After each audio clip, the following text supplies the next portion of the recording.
काजल और पायल दो बहनें थीं। उनके माता पिता एक फैक्ट्री में काम किया करते थे। एक दिन फैक्ट्री में आग लग गई और दम घुटने की वजह से उनके माता पिता की मृत्यु हो गई। दोनों बहनें अनाथ और अकेली हो गई। दीदी, अब हमारा क्या होगा? पायल, तू चिंता क्यों करती है? मैं हूँ ना तेरी दीदी। मैं तुझे कभी भी माता पिता की कमी महसूस नहीं होने दूंगी। पायल रोते हुए काजल के गले लग गई। काजल को अपनी पढ़ाई बीच में ही छोड़नी पड़ी। कुछ दिन बाद काजल को अपनी माँ की अलमारी से कुछ पैसे मिले। काजल ने सोचा, शायद माँ ने इन्हें जमा किए होंगे। क्यों ना मैं इन पैसों से कॉस्मेटिक का सामान खरीद कर बेचूं। पर इतने से ही वो पायल को आगे पढ़ा नहीं सकती थी, इसीलिए रात में घर में लिफाफे बनाने का काम किया करती थी। काजल मन ही मन भगवान से बोली, हे भगवान, मुझे इतनी शक्ति देना कि मैं पायल को पढ़ा लिखा कर काबिल बना सकूं। समय बीतता गया। पायल स्कूल से कॉलेज चली गई। पायल, तू इतने छोटे कपड़े पहनकर कॉलेज मत जाया कर। दीदी, आपको बाहर की दुनिया के बारे में नहीं पता। ये फैशन है, तुम्हें क्या पता होगा अगर तुम्हें लिफाफे बनाने से कोई फुर्सत मिले तो। इतना कहकर पायल हंसते हुए बाहर चली गई। काजल की आंखों में आंसू थे। शायद अपनी बहन को काबिल बनाने के चक्कर में खुद को तो जैसे भूल ही गई। एक दिन पायल अपने कॉलेज के फ्रेंड रवि को अपने घर लेकर आती है। दीदी, इनसे मिलो, ये मेरे दोस्त रवि है, मेरे कॉलेज के फ्रेंड। नमस्ते दीदी। नमस्ते। अरे पायल, ये घर कितना छोटा है, कैसे रहती हो तुम इसमें? इससे बड़ा तो हमारा बाथरूम है। रवि, शादी के बाद तो मैं तुम्हारे बड़े घर में ही रहने वाली हूँ ना, तो फिर क्यों टेंशन लेते हो? पायल, क्या तू रवि से शादी करना चाहती है? ये तो बहुत अमीर है। तो फिर क्या दीदी आप चाहते हो कि मैं आपकी तरह गरीबी में रहूं? रवि आपसे शादी की बात करने आए हैं। हाँ दीदी, हम अगले हफ्ते ही शादी कर रहे हैं। काजल पायल की बात से दुखी, परेशान और हैरान थी कि वो इतना सब कुछ कैसे करेगी। काजल ने ये बात करण को बताई। काजल जब भी मुसीबत में होती थी, करण उसका साथ हमेशा देता था। करण उसका बहुत अच्छा दोस्त था। काजल, तुम चिंता मत करो, सब हो जाएगा। लेकिन हाँ, तुम बड़ी हो, तुम्हारी शादी पहले होनी चाहिए। नहीं करण, पायल मेरी जिम्मेदारी है। जब तक मैं उससे मुक्त नहीं हो जाती, अपने लिए मैं कुछ सोच भी नहीं सकती। काजल और रवि की शादी बड़े ही धूमधाम से हुई। काजल ने अपनी सारी कमाई उसकी शादी में लगा दी। अपने लिए उसके पास अब कुछ नहीं बचा था। शादी के बाद पायल का व्यवहार बदलने लगा। उसे पैसों का घमंड होने लगा क्योंकि रवि बहुत अमीर था। काजल अब बहुत अकेली हो गई थी। एक दिन करण ने उससे कहा, काजल, अब पायल ससुराल चली गई, तुम्हारे कर्तव्य अब पूरे हो गए। क्या मैं तुमसे कुछ कह सकता हूँ? कहो करण। मैं तुमसे शादी करना चाहता हूँ काजल।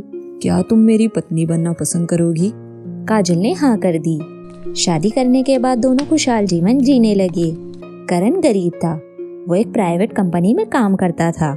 घर में बीमार माँ और पिताजी थे। काजल ने अपनी घर गृहस्थी संभाल ली और साथ में अपने सास ससुर की भी सेवा करने लगी। साथ में वो अपना पुराना काम भी करने लगी। पायल हमेशा अपने ड्राइवर के साथ कार में बैठकर आती और काजल को उसकी गरीबी का एहसास कराती। अरे दीदी, कितनी सस्ती साड़ी पहनी है, इससे अच्छी तो साड़ी मेरी काम वाली पहनती है।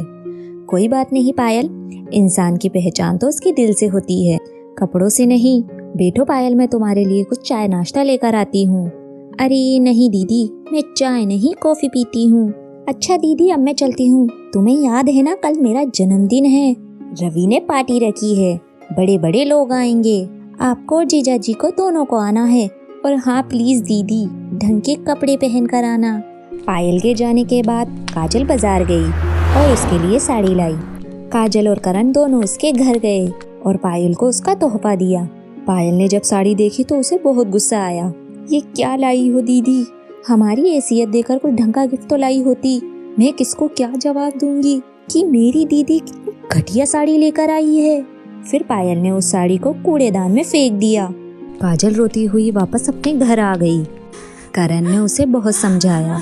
देखना काजल, एक दिन हमारे भी दिन जरूर अच्छे होंगे और तुम्हारी बहन तुमसे माफी मांगेगी।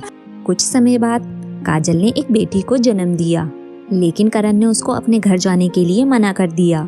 काजल कुछ ज्यादा पढ़ी लिखी नहीं थी, इसलिए वो नौकरी नहीं कर सकती थी। उसने बहुत सोचा। फिर एक दिन उसने अपने मन की बात करण से कही। करण, मैं खाना बहुत अच्छा बनाती हूँ, क्यों ना मैं यही काम शुरू करूं? क्या तुम मेरी मदद करोगे? जरूर करूँगा काजल, तुम मेरी पत्नी हो, मैं तुम्हारा हमेशा साथ दूंगा। ये लो, मेरे पास कुछ 10,000 रुपए हैं, अगर ज़रूरत पड़ेगी तो मैं कुछ और इंतज़ाम कर दूंगा। तुम काम शुरू करो। काजल ने खाना बनाने का काम शुरू किया। लोग उसका खाना पसंद करने लगे। धीरे धीरे उनके ग्राहक बढ़ने लगे और दूर दूर तक उनके खाने की तारीफ होने लगी। काजल ने एक दुकान खोली और उसके लिए ऑर्डर बड़े बड़े होटल से आने लगे और अब उसकी दुकान भी होटल में बदल गई। और अब करण भी अपनी नौकरी छोड़कर काजल का हाथ बटाने लगा। अब तो शहर में उनके कई बड़े बड़े होटल थे। अब तो वो पायल से कई गुना अमीर हो गई थी। और फिर वक्त ने करवट ली। फिर एक दिन रवि के छोटे भाई ने प्रॉपर्टी के पेपर्स पर धोखे से उसके साइन करवा लिए और सब कुछ अपने नाम करवा लिया और रवि और पायल को धक्के देकर उनको घर से बाहर निकाल दिया। अब उन दोनों के पास कोई भी रास्ता नहीं था। मायके के नाम पर खाली उसकी एक बहन ही थी, पर किस मुंह से पायल उसके पास जाती।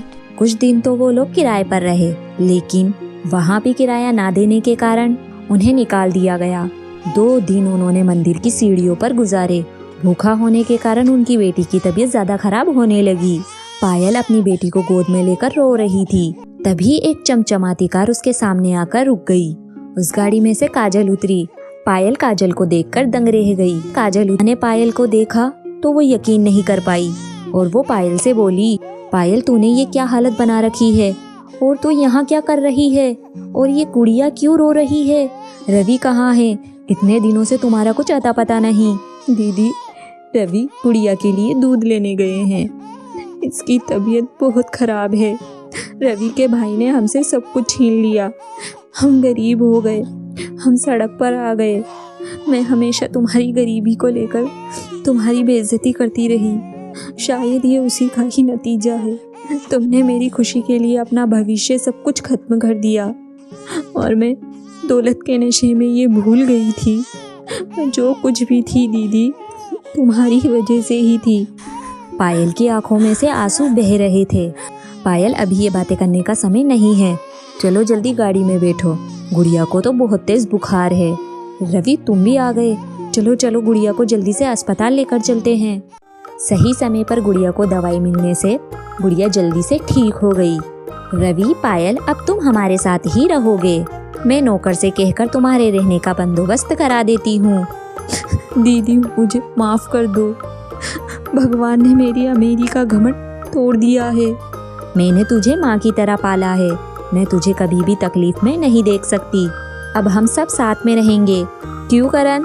जैसा तुम कहो मेरी मलिका।